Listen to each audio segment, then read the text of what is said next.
Então não vamos nos esquecer. Jesus está dentro do templo de Jerusalém e foi feita uma pergunta para ele a respeito de quando o Senhor viria. E aí eles estavam olhando o templo lindo, maravilhoso, e Jesus disse que o templo seria destruído. Então agora Jesus está falando o que iria acontecer nos anos 70 com o templo e também com a cidade de Jerusalém. Por isso que Jesus aqui está falando essas catástrofes que irão acontecer. Então, precisamos entender uma coisa. Quando Lucas escreveu esse evangelho, já tinha acontecido. Então, o que foi que aconteceu? O exército de Tito, nos anos 70 depois de Cristo, ele veio. Aí Jesus está dizendo, olha, quando vocês virem o exército em volta das muralhas de Jerusalém, significa que está chegando o momento da cidade ser destruída. É isso que ele está dizendo. Então o exército de Tito, do general Tito, um romano, chegou lá e foi isso que aconteceu. Ele entrou em Jerusalém e destruiu. É por isso que Jesus está dizendo, olha, ai das mulheres grávidas nesse momento. Imagine o exército entrando e matando todo mundo. As mulheres grávidas não poderiam nem correr. E aquelas que estariam amamentando? Não é que Jesus esteja dizendo aqui que não é para a mulher engravidar, não, porque tem gente que fica interpretando mal a coisa. Ele está dizendo da situação do momento. Imagina o exército entrando, a calamidade acontecendo, as pessoas sendo mortas, e foi isso que aconteceu, e o templo de Jerusalém foi destruído. A única coisa que sobrou foi a tal da menorá. Até a Arca da Aliança, até hoje não se sabe o que aconteceu com a Arca da Aliança. Tanto que lá em Roma, né, tem um arco lá, não sei se, acho que é o Arco do Triunfo. E lá tem o exército de Tito, de forma triunfal, carregando a menorá, né, que é aquele candelabro de 7 pontas. Entrando triunfante para dizer, Jerusalém foi destruída. Aí agora Jesus, ao mesmo tempo, ele já lança, e é isso que é para nós, que seria a meditação para nós no dia de hoje. Aí Jesus está dizendo assim, que vai chegar um tempo que ele virá na sua glória, ele virá nas nuvens, com grande poder e glória. Aquilo que ele diz que um dia, a qualquer momento, ele poderá vir não, ele virá. E é interessante que hoje nós vemos os cristãos dizendo assim, Jesus, venha logo, venha logo. Aí eu fico dizendo, Jesus, demora mais um pouco, não vem agora, não.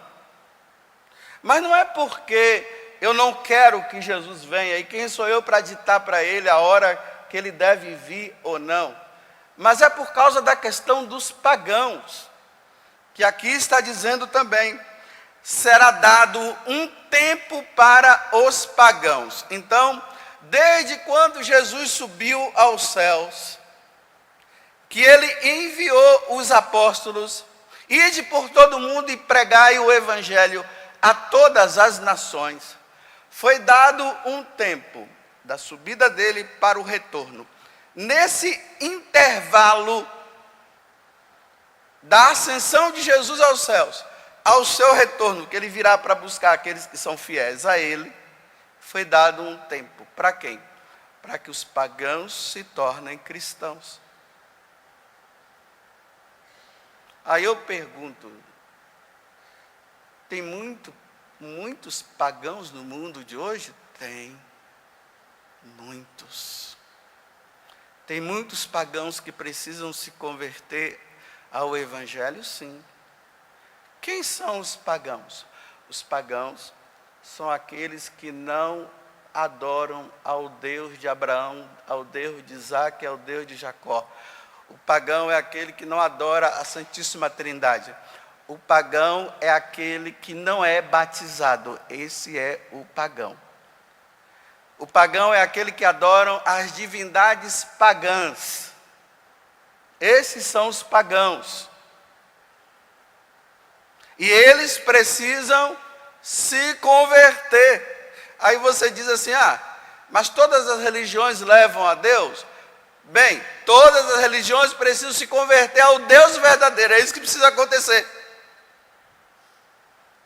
As religiões pagãs que não se converterem, não se salvarão, porque Deus se revelou na pessoa de Jesus Cristo. E os pagãos têm os seus deuses criados pelas mãos deles. Eles criaram os seus deuses. Mas Deus se revelou. Então, os pagãos precisam abandonar as suas divindades, que não é Jesus, que não tem nenhuma adoração à Santíssima Trindade, e precisam se converter. A conversão é isso, é deixar o paganismo para se tornar cristão. Aí vamos entender agora Jesus dizendo: foi dado um tempo para os pagãos. Agora parece que está havendo uma inversão, né? Em vez dos pagãos se tornarem cristãos, são os cristãos que estão querendo se tornar pagão. Olha só. É como se o paganismo fosse a religião certa, as religiões pagãs fosse a religião certa. Não, a religião certa é a cristã. Aí vai se observando uma tendência dentro da igreja a ver, as autoridades religiosas se voltando para o paganismo. Bem, se foi dado um tempo para os pagãos se converterem, então por que os cristãos estão querendo se tornar pagão? Você está vendo como o diabo está trabalhando certinho? Não, não é certo, porque o diabo não trabalha certo, está trabalhando errado. E nesse erro dele tem muita gente que está se achando, Não, cada um tem que ter a sua religião, o que é que tem. Aí fala até de questões de que você está com preconceito por causa daquela. Não, não é preconceito, é que todo mundo tem que se tornar cristão. Agora, quem não quiser, problema. Se o pagão, ele acha que ele vai se salvar, se é que ele pensa em salvação, não sei. Porque nas religiões pagãs eles oferecem os sacrifícios de animais e até de pessoas apenas para aplacar a ira da divindade deles. Nós não, nós oferecemos Jesus Cristo pela nossa salvação. Jesus é oferecido no altar pela nossa salvação. Porque foi assim, Deus vem para dizer: eu sou Deus, é a mim que vocês devem seguir. Aí todo mundo olha, então tá bom, eu me batizo e me torno. E agora ofereça o sacrifício pelos seus pecados. E o sacrifício oferecido sou eu mesmo. Eis o Cordeiro de Deus que tira o pecado do mundo, quando João Batista apontou. E nós vamos ver isso depois do Natal. João Batista lá, eis o Cordeiro de Deus que tira o pecado do mundo. E aí todo mundo tem que se voltar para o Cordeiro, que é Jesus Cristo, que é oferecido no altar. Então não tem como nós, cristãos, deixarmos o altar de Cristo para irmos para um altar pagão. É o pagão que tem que vir para o altar de Cristo, para o Calvário. Não, cada um é livre para seguir o que quer. Realmente, cada um é livre para seguir o que quer. Mas isso não significa que cada um sendo livre para seguir o que ele quer, significa que seguindo o que ele quer ele vai se salvar. Só se salva se aderir a Cristo. Ide por todo mundo e pregai o Evangelho a todas as criaturas. Aquele que crê em quem? Em Jesus Cristo. Não é em Buda, não é em Exu, não é em Ogum. Aqui eu estou catequizando os católicos, para depois não dizer que eu estou fazendo apelações, né? Eu estou catequizando os católicos para os católicos não saírem do cristianismo e ir para essas religiões. Então Jesus decide por todo mundo pregar o evangelho. Aquele que crê nele e em Jesus será salvo. Quem não crê já está condenado. Bem, isso foi o que Jesus falou. Vai lá no Evangelho de São Marcos, no capítulo 16, que você vai ver.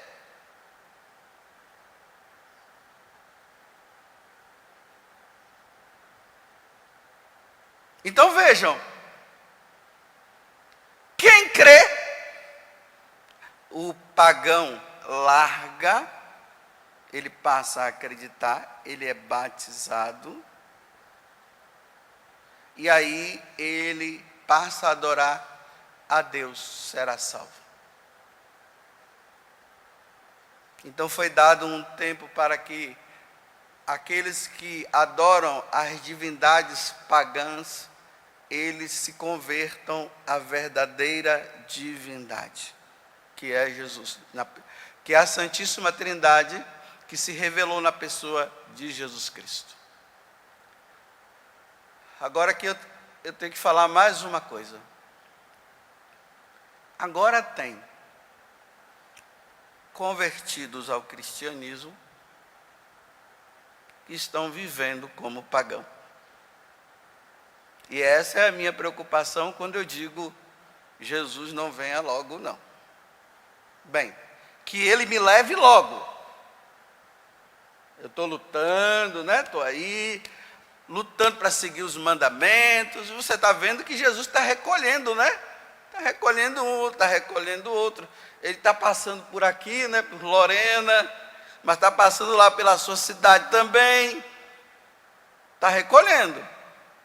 Agora, esse que ele está recolhendo, está indo como um católico pagão ou um católico mesmo?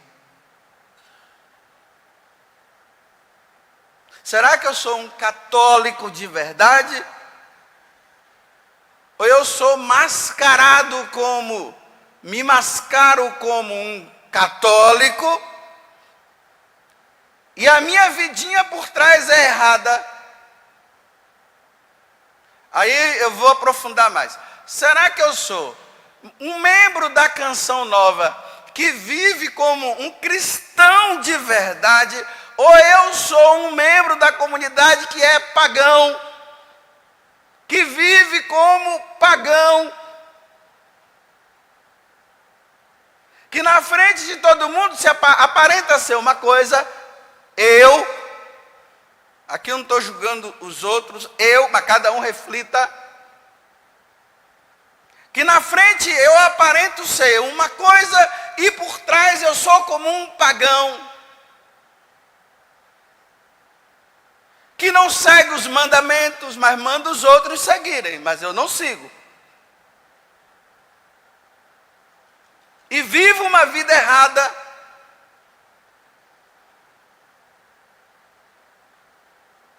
e vendo até os outros se converterem, e achando que por causa das minhas palavras que os outros estão se convertendo, Deus não está levando em conta a minha vida de pagão. E como é que a vida de um pagão cristão? É esse que tem uma mulher e tem outra, é um pagão. Tem um homem, tem o seu marido, mas tem outra, que vive bebendo até se encharcar.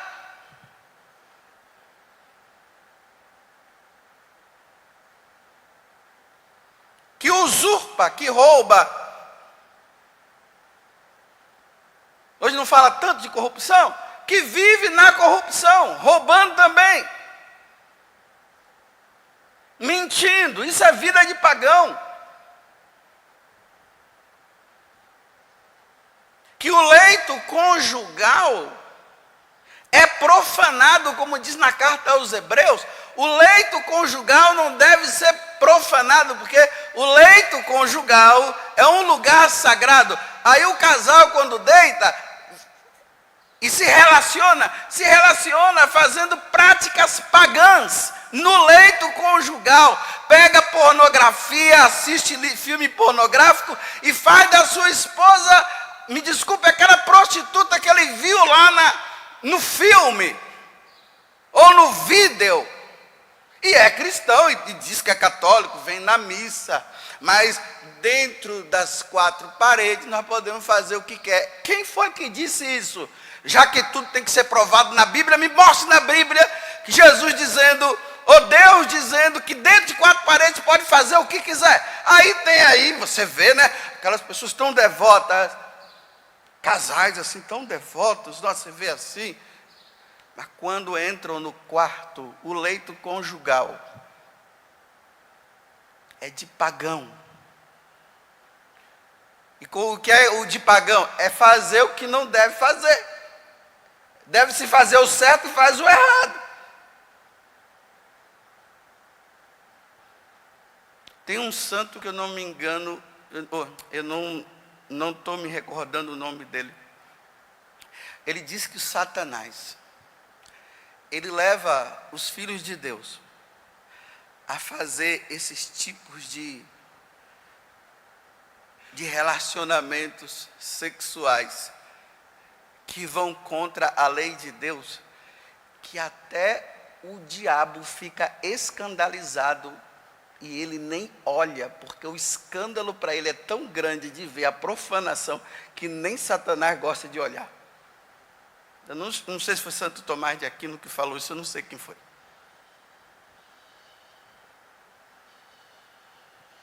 Estão vendo? Como é que você quer que Jesus venha agora para julgar o mundo todo e fazer a separação de levar os que são fiéis a Ele para o céu e aqueles outros que não foram fiéis para a condenação eterna, se nas nossas famílias essas coisas vêm acontecendo? Como é que você diz, Maranatá, vem Senhor Jesus logo para resolver todo o problema, e você vê talvez seu pai, sua mãe, seu irmão, sua irmã indo para a condenação eterna e você se salvando porque você está levando uma vida santa, e você vendo os outros? Não dá não, Jesus demora um pouco, mas quem sou eu para dizer isso para o Senhor? Um mero mortal. Porque na minha família tem muita gente precisando. O tempo está sendo dado e tem muitos membros da minha família que não estão nem aí. Graças a Deus, os meus irmãos estão levando uma vida correta. Mas a minha preocupação já é com os outros. Aí você está dizendo assim, que eu estou julgando? Não, eu não estou julgando, eu só estou constatando. Agora cada um se avalie, né? Realmente eu não sou Deus para julgar ninguém, mas se avalie. Veja a sua vida, se a sua vida é de pagão. Agora eu digo mais uma vez para os nossos irmãos da comunidade, e eu estou incluído também. A sua vida é de pagão? Ou a tua vida é de cristão? A tua vida realmente é uma vida de consagrado? Eu estou dizendo também para mim, José Augusto, Padre José Augusto, você que no dia 2 de fevereiro foi lá e fez aquela coisa toda, levantou o papelzinho e fez aquela festança toda. Você, Padre José Augusto, membro da igreja, sacerdote da igreja católica, graças a Deus, membro da comunidade Canção Nova, a tua vida, Padre José Augusto, dentro da Canção Nova é de pagão. Conserta a tua vida, Padre José Augusto, enquanto é tempo, porque Jesus poderá vir te buscar a qualquer momento, e você já viu que recentemente Ele já veio buscar uma.